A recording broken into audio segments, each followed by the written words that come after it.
Tribuners ombak hancurkan talut dan akses jalan di Desa Sumilang, Seram bagian timur.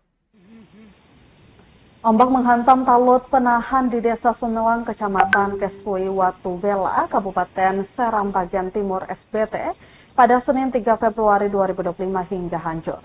Selain itu, akses jalan penghubung Desa Sumilang ke Desa Kalangan pun ikut terputus. Kepada Tribunambon.com, salah seorang warga Farid Rumadaul mengatakan kondisi itu menyebabkan warga terisolasi. Hujan deras yang disertai angin kencang juga menghancurkan sejumlah rumah warga. Warga berharap pemerintah dapat sigap dalam merespon kondisi tersebut. Farid juga menyarankan pemerintah menyiapkan antisipasi mengingat kondisi ini kerap terjadi.